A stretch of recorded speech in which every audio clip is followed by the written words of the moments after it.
I just had this conversation earlier today, and it's awesome. And we have this internal conversation about the number of locations. And I don't think it's anything wrong with, some people say, my goal is to have X locations. Everybody wants 10 or more. I did surveys and everybody wants 10 or more. Yeah. And I don't think it's anything wrong with that. Your goal is your goal and you should stick to it. Yeah. How many laundromat owners you know, Jordan, or laundry service business owners, and they say, I want to build my business this way. It's always been my dream to do X. For some reason, we as entrepreneurs sometimes get stuck in what we think is best or what we really want. We're building the business to what we want. The client don't give a damn about our dreams. The client cares about going in the store and the machines do what it is. The price is what it's supposed to be. The products are there for them to use. They have a good experience. The store is clean, it's well lit, etc. It's about the customer. And when we start customizing our businesses for the customer, you see a different return. You see more turns on the business. You'll see a higher ROI. It's proven. What we don't understand, and we've yet to understand, is... Hey, what's up, guys? It's Jordan with the Laundromat Resource Podcast. This is show 216, and it's destined to be the greatest show of your life here, talking all things laundromat related. And let me tell you why I'm so pumped you're here today is because the Mr. Cope is on with me today. Waleed, the man still distinguished as the longest podcast interview in Laundromat Resource Podcast history, which may or may not be in the Guinness books, and one of the most popular ones still to this day. So you have got something in store today, and it is a treat for you. I had to pop back in here real quick because I forgot to mention in the intro here, which is hopefully where this is getting inserted now, that Waleed and I, first of all, you're going to be blown away by this interview. Number two is Waleed and I are doing a live kind of Q&A / Laundromat Geek hangout on Thursday, September 18th, 2025. At 4 p.m. Pacific, 7 p.m. Eastern. It'll be on YouTube. It'll be on LinkedIn. I'll be sending out emails, so make sure you're on the email list at laundromatresource.com, and you'll get an email with a link and everything too, in case you need that. But feel free to make sure you subscribe if you're on YouTube and hit that notification bell, and that'll let you know when we're going live. And then also keep an eye out for an email for a link to go live and chat with Waleed Cope, the Mr. Cope, on Thursday, September 18th, 4 p.m. Pacific, 7 p.m. Eastern. And for those of me in Hawaii, 1 p.m. Hawaii. All right, we'll see you guys on September 18th.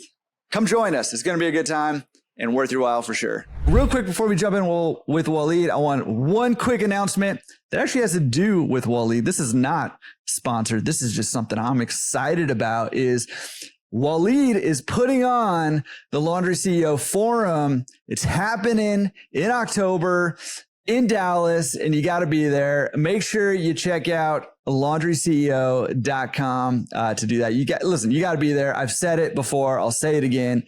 Last year's was the best laundromat conference that I've been to, and I have it on good authority that he's working real hard to make this one even better, even though I can't even imagine how he's going to pull that off. But if anybody can do it, it's Waleed Cope. So without further ado, check out laundryceo.com and let's jump into it with the man, the myth, the legend himself, Waleed Cope. Man, how you doing?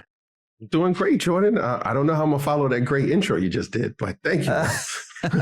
Wow. Listen, I have no doubts that you're going to exceed all expectations here. But dude, I'm super excited that you're back on here. Ever since our very first conversation on the podcast and then running into you all over the place at different laundromat events and stuff like that, I just have been dying for you to come back on just so we can mostly just hang out. Honestly, like, who cares if anybody's listening or not? I just love hanging out with you. So we can just hang out and talk laundry.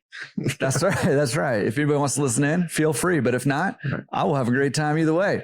But listen, man, when you came on last time, I think you blew a lot of people's minds because we talked a lot about pickup and delivery. You were only doing pickup and delivery. If you haven't listened to that episode, go back and listen to it. I'll make sure to drop a link in the show notes. If you're listening on the podcast, if you're on YouTube, we'll make sure it's down below in the description because it genuinely is not one that you want to miss. It is genuinely one of the most popular episodes. And I'm not just saying that because he's here. That's true.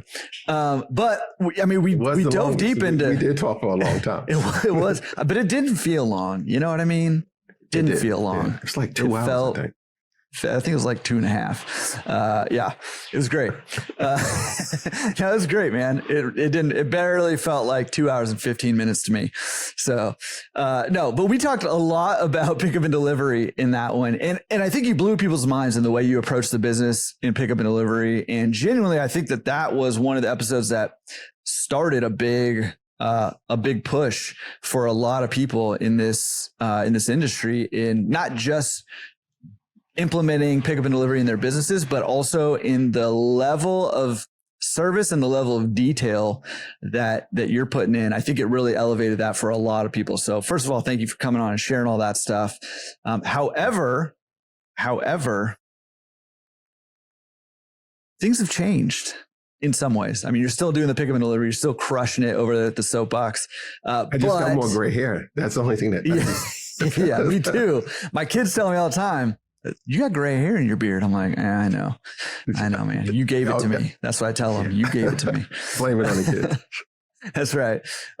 You have ventured back into self-serve. Your story last time wove you out of self-serve into pickup and delivery, and now you're weaving yourself back into self-serve. So I'm excited to dig into that. But real quick, can you give us how's Soapbox doing, that pickup and delivery stuff? Are you still doing it? Are you still crushing it with that? Are you still liking that? Do you still think that's a good direction for us in the industry?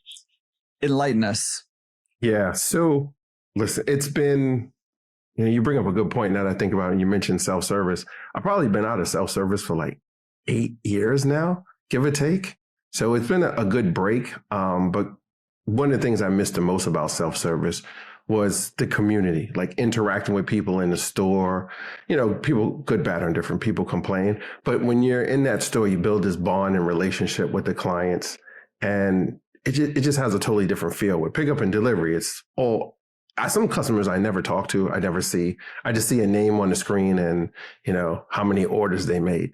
So it's a more personal relationship bond building there. So things have been different with pickup and delivery since we talked last. And what was that? Like, I don't know, 3 years ago we talked? Yeah, maybe like episode 4. Yeah. I'm going to look it up while you're talking. But the market has changed a lot. And part of it is there are players in the market that we don't even know about. And when we really think about it, people will think about the marketplace players that have these platforms like an Airbnb. They're basically a marketplace. So people go on, look for the service, and then they connect them, get the order, and then partner with a local laundry facility. That's what people traditionally think of, like the Poplins or,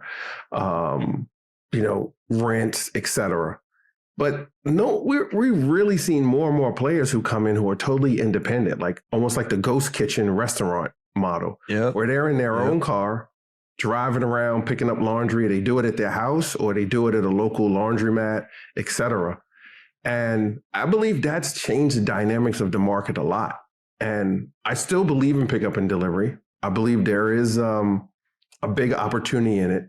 But right now, I feel, and just from some of the conversations I have, that the market is kind of a little flooded right now. And it's thrown off the economics, when we look at supply and demand.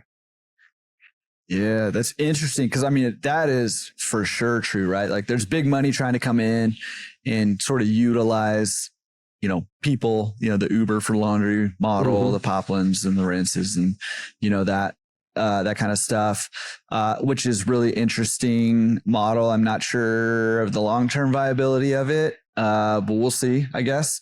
But like you said, there's a lot of independent people. And then there's franchises coming in with the pickup and delivery model also, with focusing specifically on that. So there's a lot. It's kind of a little bit of a wild, wild west right now. And it's I don't know. I mean, do you feel like it's a race for market share and that eventually a lot of these kind of smaller operations will peter out and less larger operations will win out? Or what do you feel like we're heading here? Obviously, nobody has a crystal ball, but I'm just curious what you think. Yeah, I wish I had one. It's just so weird, Jordan. When I look at it from the high level view versus being in the trenches doing it. When I take a step back, like I'll look at my feed sometime on social, whether it's like Insta, LinkedIn, especially on LinkedIn, I'll see people running these fundraiser campaigns saying, hey, we have this software platform and we're the Uber for laundry. Or we're reinventing laundry. I'm like, Jordan, if I hear one more person tell me they're reinventing laundry, like, how much is there to reinvent? Well, I've heard some people say they open in laundromats and they're like, we've reimagined laundry. Listen, there is nothing proprietary about doing laundry, self-service, or pickup and delivery. Last time I checked, it's some hot water, cold water, some machines, some soap. The thing is the experience and the service. That is where you either win or lose in this game. So the market is like, I feel it's really murky right now. Your question about people, shooting for market share. Some are. I just don't see at the present moment a big enough pie for people to grab. Now, we talk about laundry. They talk about it's a $6 billion industry on our side, not counting dry cleaning, industry, and all that stuff. But when you think about it, that's $6 billion encompasses all that's going on right now. Self-service, pickup and delivery, light commercial, not industrial. The challenge, I believe, with the market share becomes the education of the consumer. How many people are really outsourcing their laundry right now? So if more and more players come in, if the market is not opening up more, if more customers aren't coming into the market saying, hey, I want my laundry picked up and delivered back to me, then we're just fighting for these slices of, if we use the pizza pie as an example, there's only 8 slices in a New York style pizza. I'm not sure over there in Hawaii how your pizza's set up. But we just put pineapple on however many slices we have. We just throw pineapple on it. Pineapple and bacon, right? Yeah.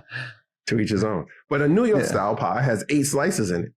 And we're just dealing with that same pie. And more people are coming to the table to say, hey, I want to get in it. And it's like a kid's party. You start cutting those slices into smaller strips so you can give it to more kids. But after a while, it's like, how much more can you cut it down?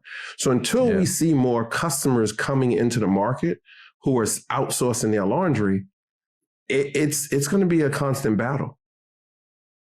Do you think, I mean, I'm curious on your opinion, I guess. Do you think the pie is going to continue to grow at the rate maybe we've seen the last 4 or 5 years? Or do you think that it's going to be like a more incremental growth, or we're plateaued now? Or what are you thinking? I mean, again, I'm just curious your opinion. Obviously, nobody's... Don't bank on what Waleed says here entirely, although it's probably a safe bet to do it anyways, but don't do it. Listen, don't record me saying this and don't put it on the internet. Okay. Totally. It's weird around. So, your question is, have we plateaued, or are we going to see an increase in this market or a decrease? I believe there's going to be increases, but I think they're going to be these smaller incremental increases. We're going to see these small bump ups. And what people really have to understand is, what is the economy doing that's going to affect our business? And if you think about self-service compared to pickup and delivery, self-service, doing your laundry, becomes a necessity.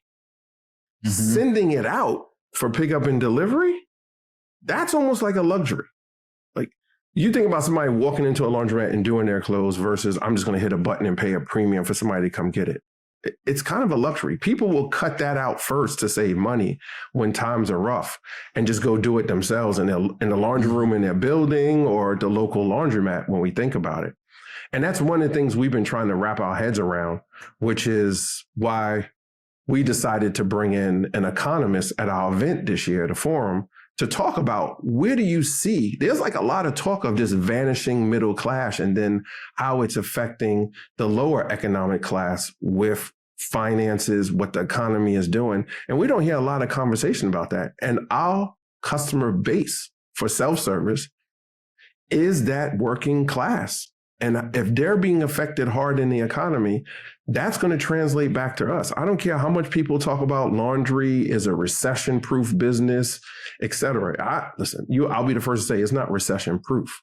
It's insulated somewhat more than other businesses in the recession because people need laundry done. You need clean clothes. But listen, people could start wearing the same thing over and over and get away with it. Like, let's use your blue jeans as an example. How many times do you wash your jeans every time you wear them? Yeah, well, I don't wear blue jeans anymore because, on the island, in Hawaii, don't do that. But I did all the time in California, and I probably wore them many a times before I washed them. Yeah, right. Somebody might don't say, tell anybody. This is us, right? Yeah, right. It's just nobody's listening to us. But if you think about the average person probably doesn't wash their jeans every time they wear them, right? So some people are like, well, Jordan and Waleed, people are not going to do that with their underwears. Like, okay, well, maybe they wash them at home. Like they just wash them in the bathtub or in the bathroom to save a couple coins here and there. See, you really got to think about it from the larger perspective when it comes to the economy and how it's going to affect consumer spending. Yeah. What I love about this conversation, what I love about the fact that you have an economist coming out to just talk some macroeconomics on at the Laundry CEO Forum, laundryceo.com, by the way. You should be at that event. I'll promote it for you because I believe in it. Appreciate that, Jordan. Come join us. Jordan and I will be there. Yeah. You get a picture with both of us. You know what I mean? Like, Waleed will be in a Speedo, with you, I Jordan. think. Whoa. What? That's just, just two guys talking. Edit that out. Edit that out, please. Okay. So anyways, what I love about it is, number one, we don't talk macroeconomics in this business very often. Like, nobody's thinking about that. I shouldn't say nobody, but not very many people are thinking about the macroeconomics because we're wrapped up in our businesses and trying to make sure our businesses are running, right? So I get that. So having some help thinking bigger picture is, it's huge. It's a big deal. So I love that. But also, the reason I love this conversation is it's like, and what you do in general on your platform, right? Is there's some easy, clickable things that we can say about this business that we know will drive clicks, will drive dollars, will drive people buying courses, will drive consulting, will drive all that stuff, right? And that's things like passive income, passive business. That's things like recession proof. Guess what? Nothing is recession proof. Like 100%. Zero things are recession proof, right? But these things are appealing to us because we want fast, we want easy, we want handed to me, we want turnkey, we want all these things, right? And it's easy to sell those things, but to be a platform, in a brand, not just Laundry CEO, but you, Waleed Cope, right? Who's willing to kind of say, hey, the reality of it is that we're affected by what happens in the world. Some of that's out of our control. A lot of that's out of our control, right? We're affected by the business that we have, and its limitations, right? It's not going to be passive. It's not going to be entirely recession proof. You can't just sit on your hands when everybody else is struggling around you and just expect the money to roll in, right? You got to adapt too. And I think it's so easy. Like, the temptation is so easy to go the other way. So, and say, hey, here's how you can get passive income. Hey, here's, and I get invited, I'm sure you do too, on to go on other podcasts or do, webinars with people or whatever. And they're like, laundromats are passive or whatever. And in the webinar, I got to kind of correct it a little. Right. But I appreciate that about you because you're letting people know really what this industry looks like and what it's about, what it means to be an owner and operator, and to understand what you're walking into so you're not blindsided when you expect to just come collect coins and ride every downturn while you're cruising on your yacht doing nothing. Which is kind of what you do, I think, right? I'm on my yacht Tuesday. Every day. I'm filming this on my yacht right now, just look out in the background. You're kind of going like this a little bit, the waves. Yeah, we had to put the stabilizers on the camera because of the waves. So totally. I don't want you to know where I am. Yeah. But I mean, listen, we've got to tell it like it is, because the last thing you want, we're at an industry event or just in the street, somebody walks up to you and be like, you sold me a dream. I was at an event, and someone happened to be sitting next to me at a dinner, and it was a business event, and he's talking about how he owned a laundromat, and he said he purchased it, but he purchased it under the pretense of somebody selling him that passive dream. And he said it was a horrible experience for him, and he sold it like a couple years later, and he was so happy to be out of it because somebody represented what it isn't.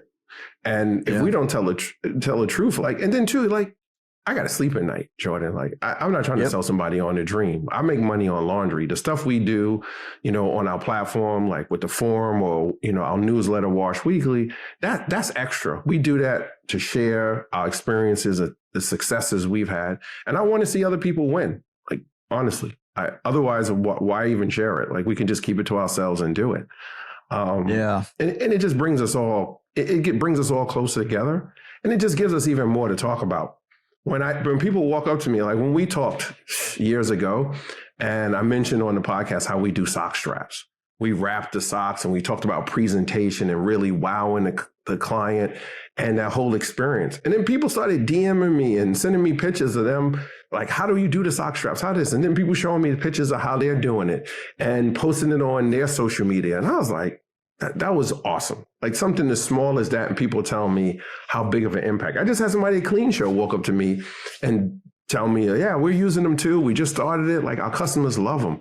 So those things matter, man. And it's better to help people than mislead them. Yeah.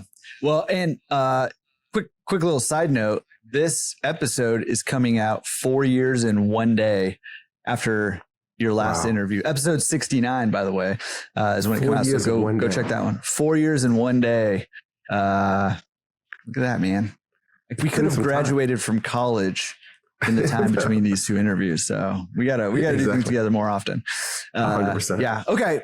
Well, no, dude, I appreciate you sharing your perspective on pickup and delivery. So, I mean, are you planning on getting out of pickup and delivery at all, or are you still? Not. Okay. No, we're still like, I'm still bullish on it, but we're just taking our foot off the gas a little bit right now. Now that we're back in the self-service, our model with each store is very simple. We start the self-service, focus on the store, the team, the customer experience, get that up and running to a certain point. When we hit our certain KPIs that we've set up, then we'll say, okay, now we'll add wash and fold to the store. And then we'll just allow drop off in the store. Get that going, get it to the place we want, make sure our team members are comfortable with it. We're giving out the good service. And then we say, okay, let's bring in pickup and delivery. And then when that reaches a certain point, we take the pickup and delivery out of the store completely. But that's another episode for us to talk about. That's what I'm talking about. I like it. I like it. Yeah. Okay. So, I mean, you kind of already have talked about this a little bit, but why the transition back? Like your family was in and you were in self-serve 8 years ago. You're out of self-serve, focusing on pickup and delivery. What prompted the swing back to the self-serve side? Maybe it's just the community aspect of it, and that's what it is. But I'm curious, why you sold us all on pickup and delivery. Whoa! Sell us on self-serve now. I sold everybody on pickup and delivery. I just went all in on it. Not on. Well, I mean, yeah. That's what excited us. That's what sold us. We're like, yes, Waleed, he's crushing it. Let's go do it too. Yeah. So somebody said that to me. He was like, yeah, you always talk about pickup and delivery. Now you're talking about self-service. What's going on, man? I was like, yeah, we're still doing it. But the story when we talked about it on your podcast originally, we were heavily into pickup and delivery. We opened up that second location. We branded it. And then my landlord, aka my dad, when the story when our lease was up, and he was like, "Oh, here's your new lease," and I was like, "I ain't paying that, my man." We went all in on pickup and delivery. So the inverse has happened with self-service, which is hilarious. Like I'm driving home one evening, leaving the office, and my brother, who's my business partner, he calls me and he's like, "Hey, I got this store. It's in New Jersey. We should look at it for a laundromat." He's like, "Time to do self-service." And I'm like, yeah, I don't know. Send me the address. Let me look at it. So I Google it and it's like 50 minutes away from my house. And that's 50 minutes with no traffic, Jordan, right? So I'm in New York, the store's in Jersey, and I'm just like, all right, I'll check it out. So I was like, I Googled it, looked at, did the whole Google map walk around, looked at the area. I was like, the area looks okay. And I was like, man, it's far. And that I'll come back to that because that is something that is very important. You've had other guests on the show, and it just falls into mindset and what we've traditionally been thinking or seen other people do in our industry and follow behind. But I'll circle back to that. So I tell him, I was like, man, I don't know, 50 minutes, like the store's maybe too far from me. Something goes wrong. He was like, well, you better figure out how to make it work because I've already got the lease for it. And I'm like, what? So the lease has come back to get me. This is 2 times the lease has gotten me. One with my dad and now with my brother. So one lease got me out of self-service. The other lease has got me back into self-service. So listen, from there on, I drove out there a couple of times. I looked at it. And that's when I'll circle back to that point when we talk about the mindset. And you've talked about this a lot. I've heard you talk about that group. I don't want to screw up the name, but it's like GoBundance. I think I heard you speaking about a couple of times. GoBundance. Right. And surrounding yourself with people of different mentalities on different levels and wanting to excel and not just keep doing what you're doing, but say, how do you do more? And there was this mind shift when I was walking that site. And it's an existing laundromat. They had been there for 30 years and they just weren't renewing their lease. And when I walked around there and I was, looking at the map and I'm like, why does the store have to be within the rule that they say 30 minutes is typically what I hear people in the industry saying and on the forums and the groups. Yeah. Like that it clicked in my mind. I was like, why does it have to be 30 minutes? Why can't it be an hour? Why can't it be 3-4 hours? Why can't it be 8 hours? Right? Why does it have to be that? And I listened to the episode you had when you had, I don't want to screw this up. I want to say Sean Lumpkin. Yeah. And he was talking, he was talking about how he drives around and he was picking up equipment from here and he goes to the store, like, I want to say like Louisiana and some other places. And I'm just like, wait a minute. This guy is like driving 8, 10, 12 hours sometime to go to these different stores. And he's picking up machines and putting them in himself. He doesn't even have a crew doing it. And I was like, if he's doing that, what else is possible? And then you look at, other people in the industry that have multiple stores, right? And they have a team like Dave, who's been on your podcast plenty of times. And he's got a collection of stores and he's got a team. He talks about how he has a general manager.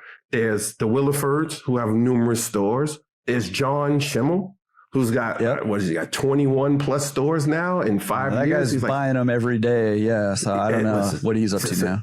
We've got him coming to the forum. I can't wait to put him in a corner and just start downloading all that data from him. But he looks at it different. And it's, when you really boil it down, it's the mindset that you want to approach this business with. So listen, that was the impetus of me going back into self-service. One lease got me out. This lease got me back in. So I'm all in on self-service again. Nice. So when did you guys pick up that store? Is it up and running now? No, this one, another store we opened in between this one. So we got that lease. We were negotiating it, but then my brother's like, yeah, there's a store. We should do the store in Maryland. And I'm like, huh? And then I'm like, well, that's 4 hours away from me. But then I pull up, like, I'm like, it's 4 hours. Like, all right, I'm gonna have to drive 3.5 hours. But then I was like, wait a minute. Let's really, we talk about mindset. I was like, wait a minute. The Amtrak station is 15 minutes away from the store. I was like, I can get on Amtrak at 7 o'clock in the morning. And by like 9:45, 10 a.m., I'm in Maryland. I hop in an Uber 10 minutes and I'm at the store and I can work the entire time I'm on the train, on my laptop, et cetera, et cetera. I was like, what's the difference between me going to the office and sitting down and doing work? So we worked on that one. That one opened July 2024. So in between that, we decided to renegotiate the lease at the Jersey location because a space next door became available. So I shouldn't say renegotiate it. We asked the landlord, could we get the space next door? They said yes. So then we amended the lease, got the space next door. So now it's under construction. So it took us a while to come to an agreement on that. But, fingers crossed, that location should be open by the end of this year. Yeah, that's awesome. Well, and it brings up a good point too. Just, I wanted to kind of point it out because speaking of like unrealistic expectations, these transactions can take a while sometimes. Yeah, you can buy one and close in 30 or 45 days or whatever, but a lot of times these things drag out a little bit longer. The escrow takes longer, lease negotiations take longer. Lawyers always take a long time to get back if you got lawyers involved negotiating agreements. Like, stuff can kind of lengthen out. Lenders can take longer. So, you know, you got to have, and around this time of year, and it's happening right now, like I've been having a lot of people, you know, wanting consulting because they're like, hey, it's September now, mid-September. I'd like to get something. I'd like to buy something before the end of the year, especially now that bonus depreciation is back, and they want to take advantage of the tax advantages of buying real estate and or the laundromat and the equipment and all that stuff and being able to depreciate it this year, right? But you really got to push to close by the end of the year at this point in time, because sometimes these transactions can take a long time, so it's a good kind of reminder. People got to be careful too. Like, do you really want the deal that bad where you'll push it and end up with some bad terms, whether it's in the lease or if you're purchasing a store? I'm not saying move slow. You know, I get joked about that by my brother all the time, but I'm not saying move slow where you blow the deal, but you don't want to move too fast where you take a bad deal. Yeah. Okay. So the lease got you back in, but it wasn't actually the thing that got you back in. It just opened the door for you to get back in. It was really this other one that you got kind of in between, that got you back in with the doors open. How is that one going so far? We, you know, it took us a while. We had a lot of issues with inspections. So when you talk about time, inspectors really went back and forwards. That dragged on for several months. But we've broken every goal we set. The store has either hit it or passed it, which we're super happy. Yeah. Like, we're super happy about it. It's to give you background on the store. It's roughly 5,000 square feet, 56 washes, 56 dryers in it. We've got a little bit, too much equipment in there for space wise than we really like. But it's working for now. The challenge is, which I'm sure you've heard, and we've all heard people say over and over, I wish I had more space, because I could use a few more machines in that store, because we hit capacity when it gets busy. It gets busy in there, and that's a conversation that comes up. Not often, but I've heard it a few times. Do you build the store for your busiest time, or do you build the store for, I guess, your midpoint, and then you worry? I don't know if you worry about it or figure it out from there. But listen, I'm to the mindset. Listen, I'm trying to build a store for the busiest time, because when you have those busy times, most stores are making their revenue on the weekends. That's when they make the bulk of their money, on that Saturday, Sunday. If you're really crushing it, then you've got it happening during the week too. So. Yeah. No, I mean, I think that's a really good point. And that is a debate that's ongoing on what you build your store for. And there's people on both sides. I'm not sure necessarily there's a right or wrong, but I probably lean the same way towards you, because what I've found, I look at laundromats all day, every day. That's what I do for myself. It's what I do with consulting clients all day, every day. It's what I do when I do these podcast interviews. And I just find that busy stores that have enough capacity to handle those busy times tend to have more frequent busy times, which means more revenue, right? More money. Yeah. Think about it.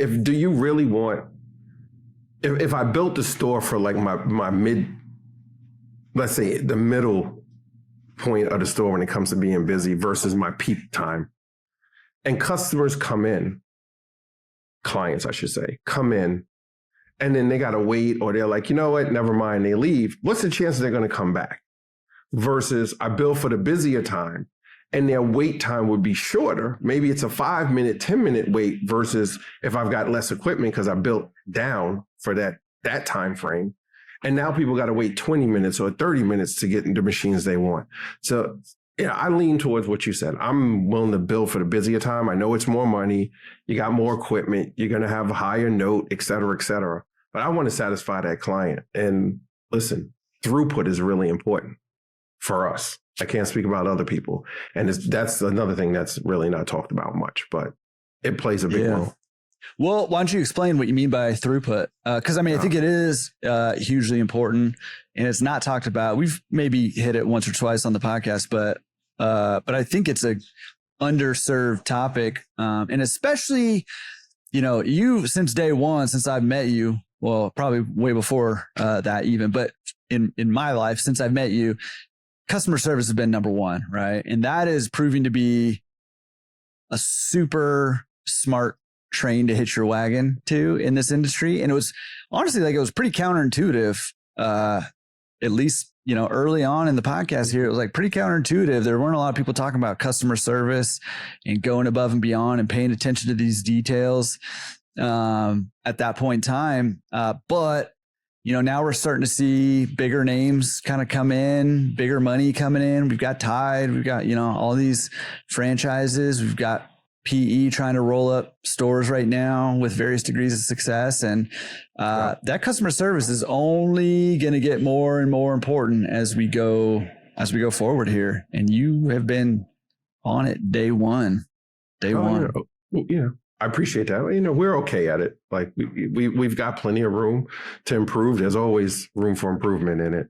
But to go back to your question about throughput, it's just the simplest way I explain it to the team, or I'd say to anyone else, it's how fast you can get somebody through your store from the time they need to wash, from them washing their clothes, drying it, and folding it, and they're back in the car. So those clothes leaving their car, coming in the store dirty, and leaving the store clean, and getting back in their trunk of their car, the back seat, wherever they're putting it. And I would say if you've ever been to a Chick-fil-A or any fast food restaurant, compare it to that. How fast are they getting from the time you walk in to the counter to take your order, prepare your food, and put it in your hands and get you out the door? That's throughput. Yeah, it's interesting. That just kind of made me think, I wonder if that should be one of our KPIs as laundromat owners. You think of Chick-fil-A or one of those of, this is just us talking.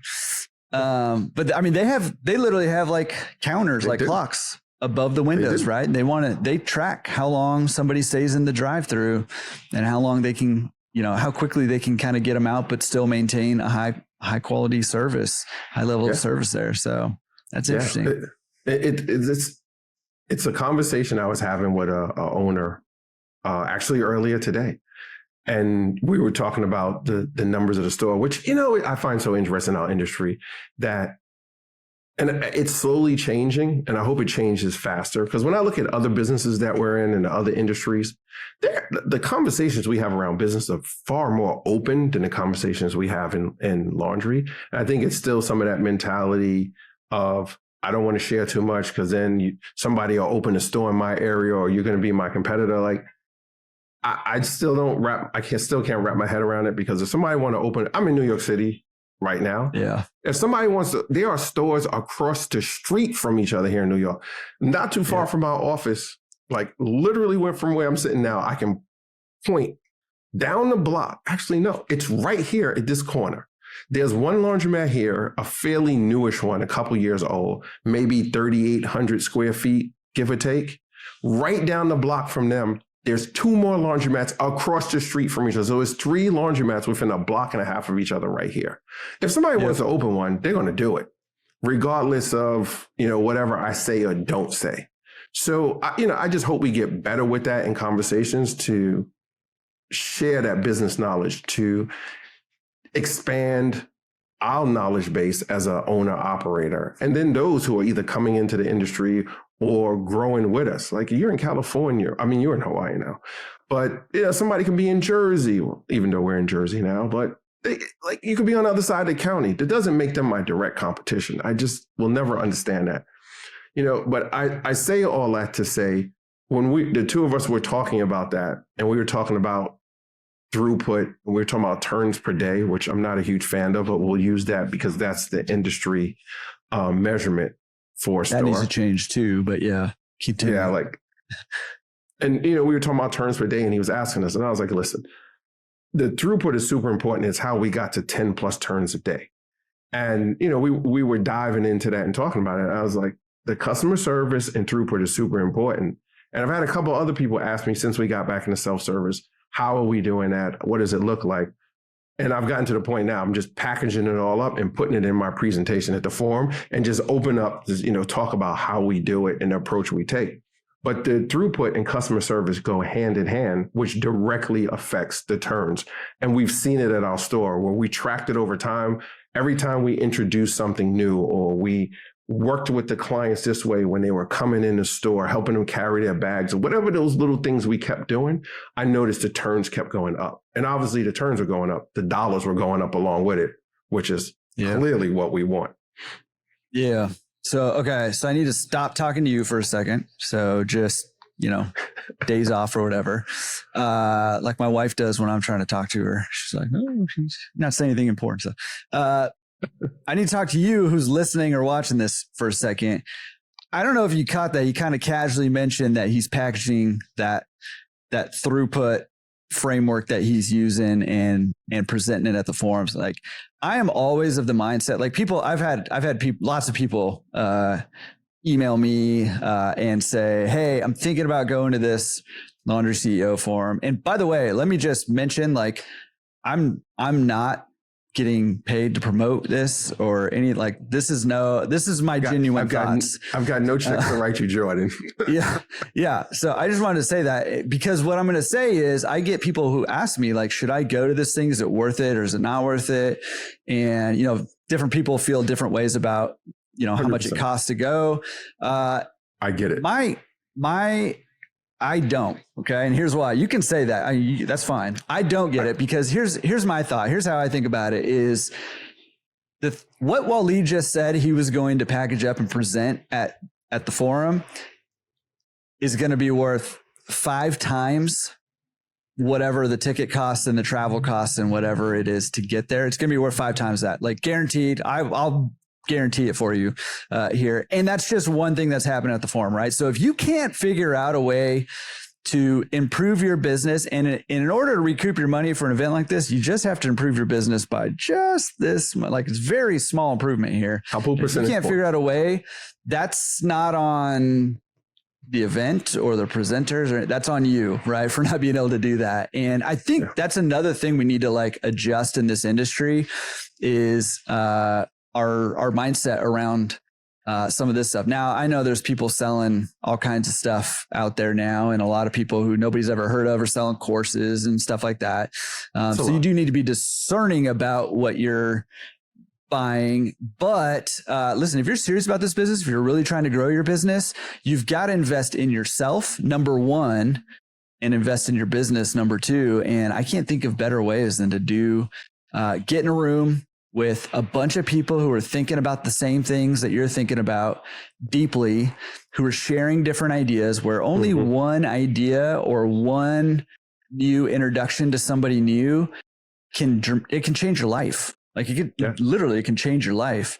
So I just wanted to say that because you kind of casually mentioned, we're talking about throughput, and you're talking about some of these numbers and stuff.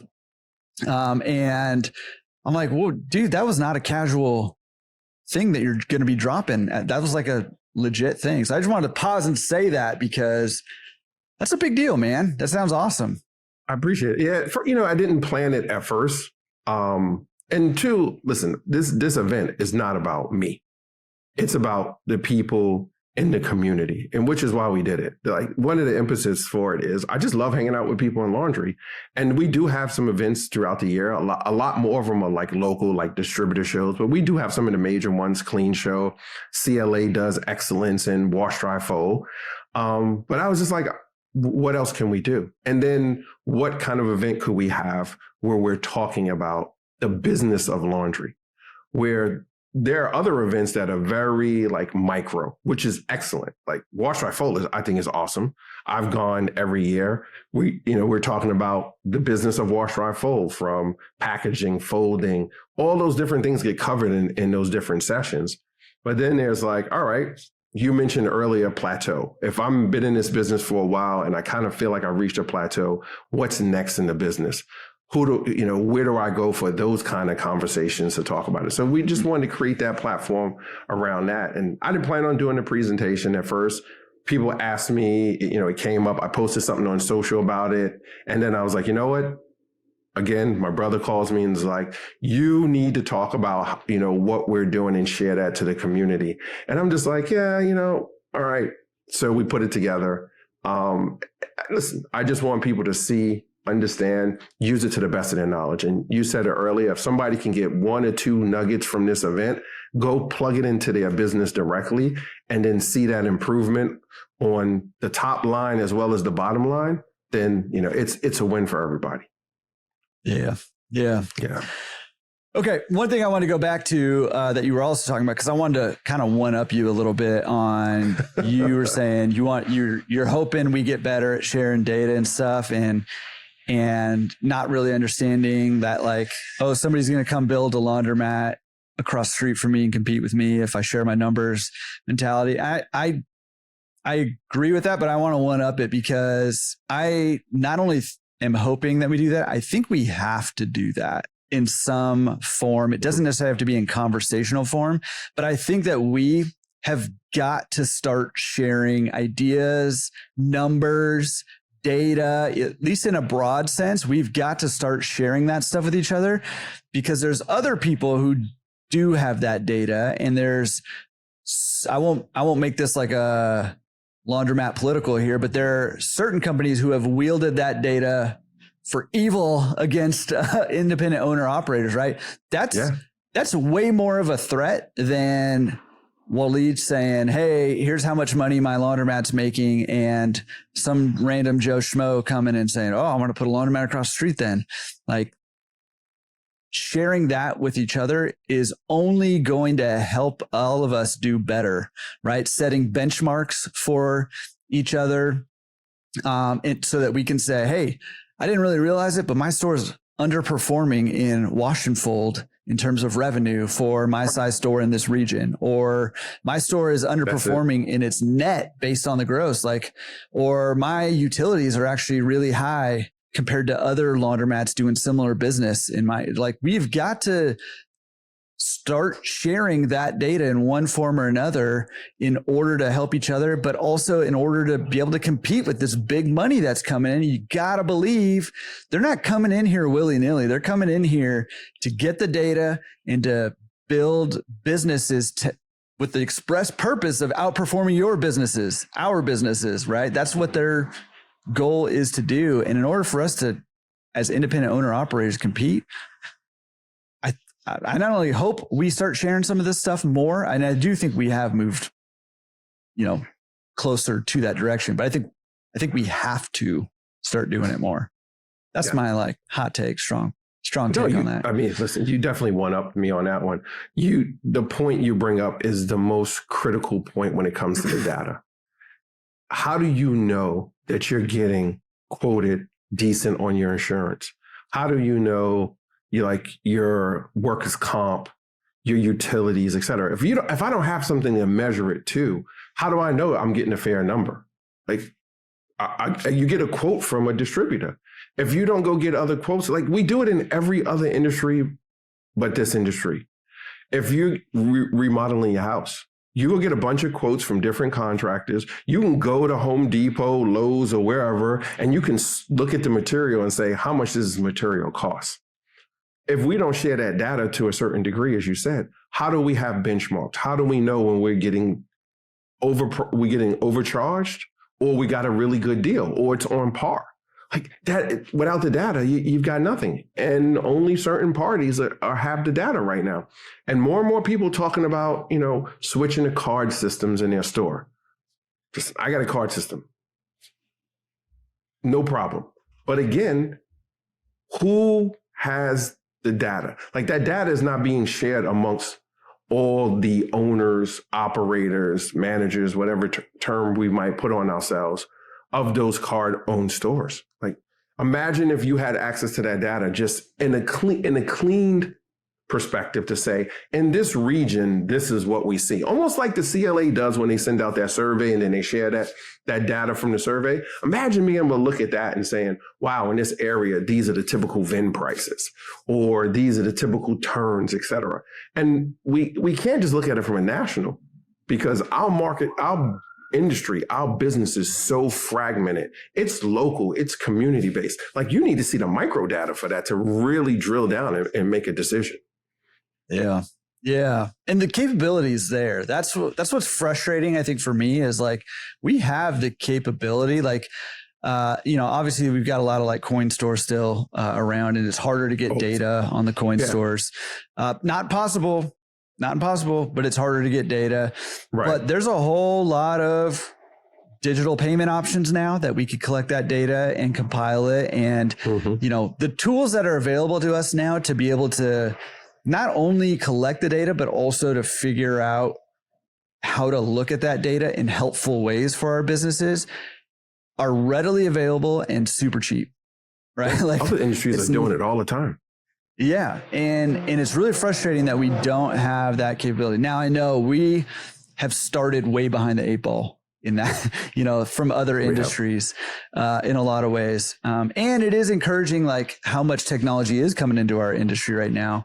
But with that said, I think probably the biggest thing that we can do in our industry to affect our bottom lines is to figure out a way for independent owner operators to bring data together it should be obviously in an anonymous way, in a way that can't be tracked back to your store, but compile that data together and to be able to analyze it and organize it in ways that will help us, number one, determine how our stores are performing compared to other stores, so that we can figure out where we need to improve and how to improve.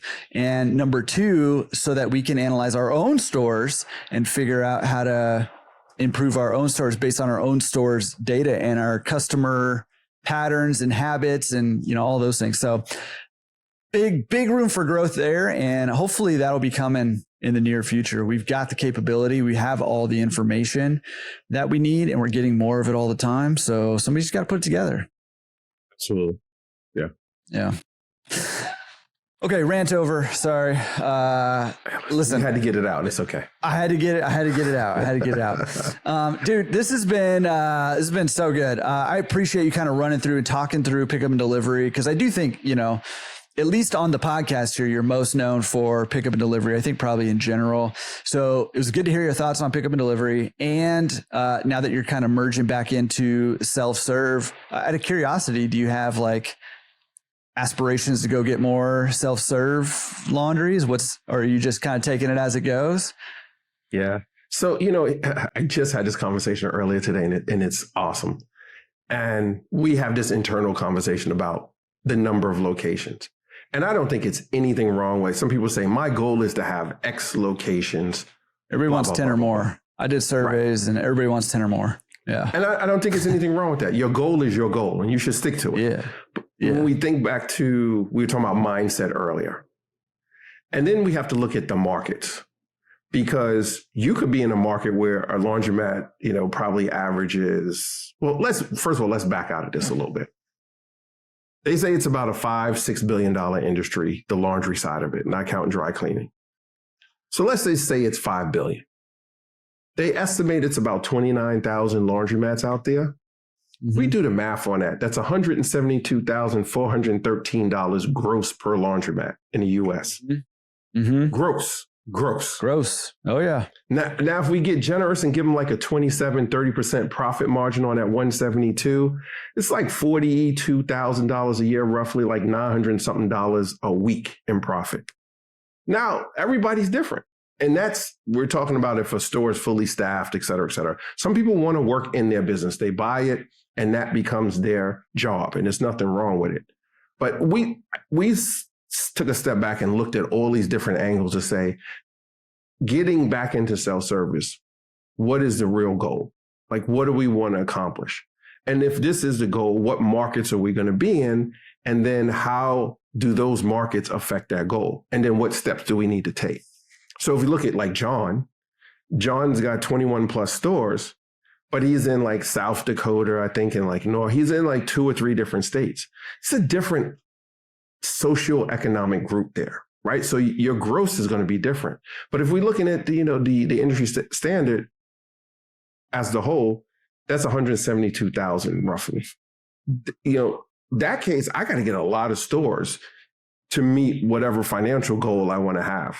If I'm only bringing in, $900 and something a week in profit, like I got to get a lot of stores, my man. So our goal is to step back and say, how can we create stores that are ultra high performing, that puts off the revenue that we need without having a whole bunch of stores? Now, don't get me wrong, Jordan, I'll take 100 stores. I'll take 50 stores. I'll take 30. I'll take 40 if they fit the profile we want. I don't want to, have a bunch of stores in a portfolio in the markets that we're in. I'm not talking about other markets, because you could be in another market and do 5 or 6 turns and like you're ecstatic. Looking at the data from the markets that we're in, like I need a high turn rate, and I get a high turn rate. Now I got a higher dollar amount. I can have less stores, less work. Like we just filmed this episode we were doing in a video, and we were talking about, I know one store owner who has I think he has 8 stores, and I can't remember off the top of my head, but I broke down how he has 8 and there's another owner that has 4 stores, and his 4 stores bring in just as much money as the other guy's 8 stores. And they're in similar demographic areas. So, income wise, population wise, very similar. But he manages those 4 stores totally different than an owner that has 8 stores. So he gets more throughput, higher customer service. He's got higher VIN prices, except he's charging, I don't even want to say a premium. He's charging a price for the value that he is delivering to his clientele. And people will pay for that. And that, now you got me on a rant. The people, what we don't understand, and we've yet to understand, is customizing our businesses to the customer. How many laundromat owners Jordan, or laundry service business owners, and they say, I want to build my business this way. It's always been my dream to do X. The client don't give a damn about our dreams. The client cares about going in the store and the machines do what it is. The price is what it's supposed to be. The products are there for them to use. They have a good experience. The store is clean. It's well lit, etc. It's about the customer, AKA the client. It's not about us. And when we start customizing our businesses for the customer, you see a different return. You see more turns on the business. You'll see a higher ROI. It's proven. But for some reason, we as entrepreneurs sometimes get stuck in what we think is best or what we really want. We're building the business to what we want. So listen, we've got at our store in Maryland, there are about 6 stores around us, competition. 6. And we were the last ones to come to market in that place. And 2 of them have retooled. Since one retooled, I think, before we opened, and then the other one after, and then somebody else is opening a new one that's like a car wash and a laundromat. We still perform at a higher level. Labor Day, we had our highest grossing day yet.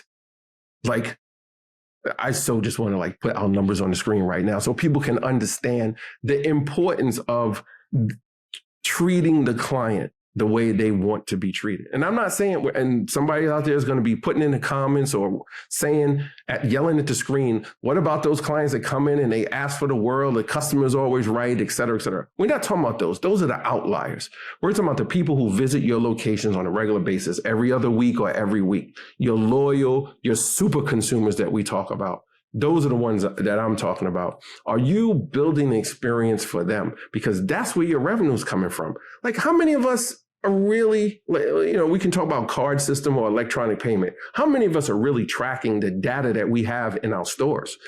You and I talked about this in the last podcast when we were talking about the POS system and pickup and delivery and the data in it. And I'm guilty of it to a certain degree too. I am not slicing and dicing that data as much as I should, but we working on some stuff. And with AI now, oh my God, I'm able to cut my workload so much faster when it comes to looking through the data and then asking the AI to look at my data in ways that would have took me time to build these complicated spreadsheets or ask my accountant or somebody else to do it. Like, are we really taking the data that we even have access to and using that to the fullest ability? You got a card store and you got people, are we having people register the cards and then collecting their email addresses? Like, man, listen, the data we get from that, we had somebody steal somebody's wallet, Jordan, in our store.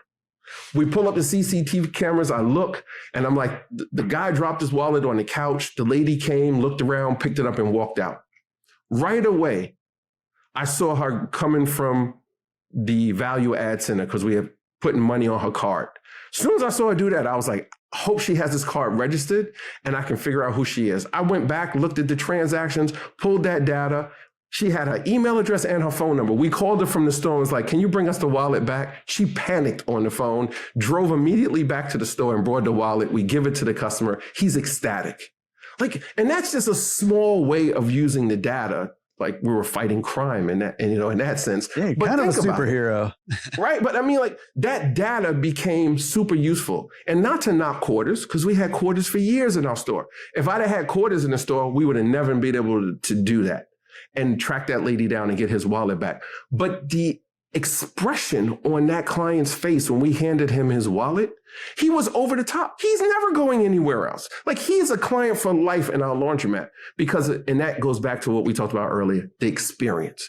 What experience are you delivering to the people?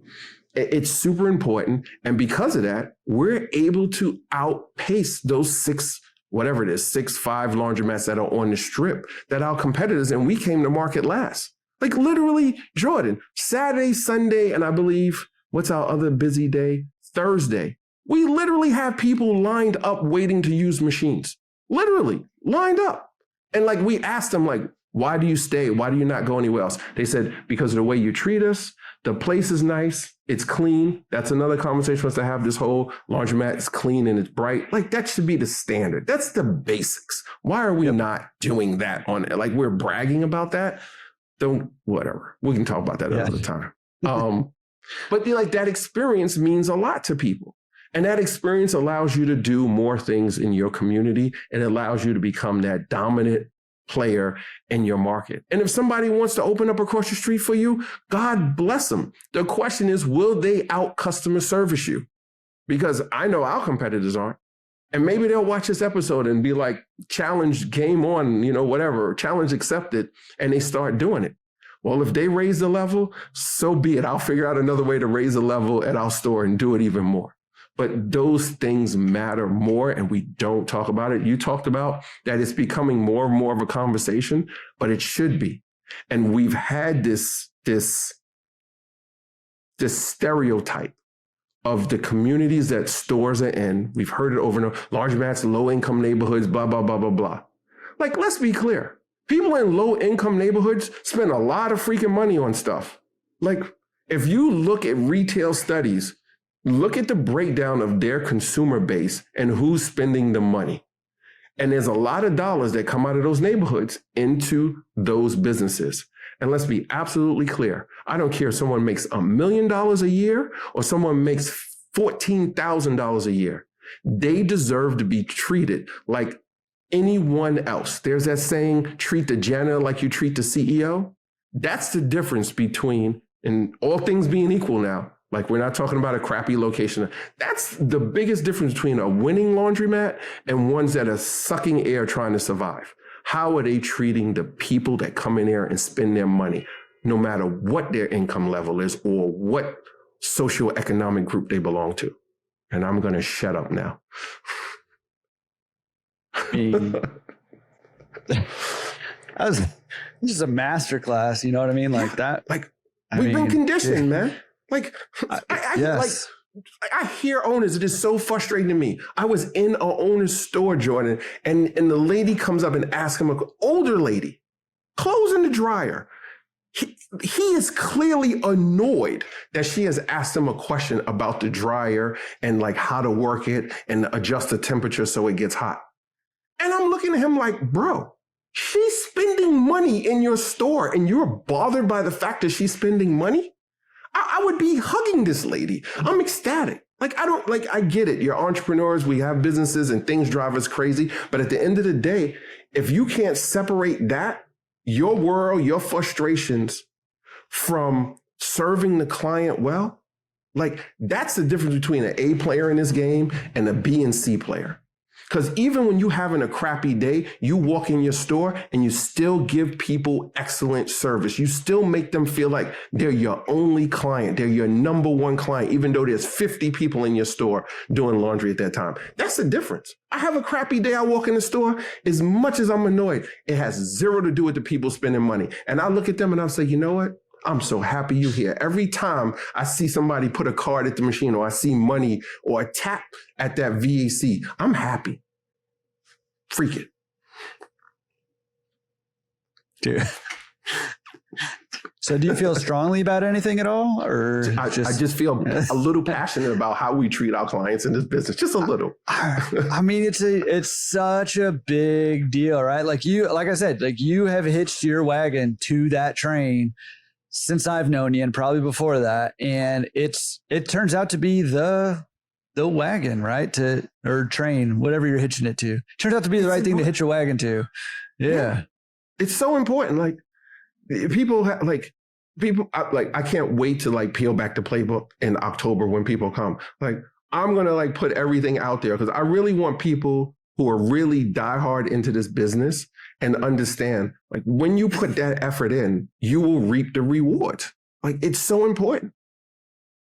Yeah. Well, and can I say too, again, not to you, just tune out or whatever you need to do over there. But if you're listening or watching this, not only are you going to kind of hear that playbook, hear how Waleed is actually implementing that and other people too, I'm sure that are speaking, but you'll experience it because that was exactly how Waleed created that event before. That was exactly how the last year's event is the attention to detail and the ability for, I know I cut out there, but I'm just bragging on you so you don't have to listen. But the ability of Waleed to kind of go in there, pay attention to the details on how you as an attendee of the event was going to experience that event, not only like the information you're going to get, but how you were going to feel while you're experiencing that event and what your experience was going to be like. Impeccable attention to detail. So you'll experience it yourself while learning about it for your business at the Laundry CEO Forum. So make sure laundryceo.com. Go sign up. I don't know. Thank you, Jordan. This turns out to be my commercial for your event somehow. I don't know, but yeah, I don't know how that we ended up going down that slippery slope. But I mean, listen, you came last year, and I so appreciate it. And listen, the goal was simple: give people. I live by this. I believe it, and I should say, I force myself. I try to live by it every day. Like, sometimes I slip. I get it. Sometimes I don't. But people can spend money on something, and then people spend their time. Those are two things that always happen.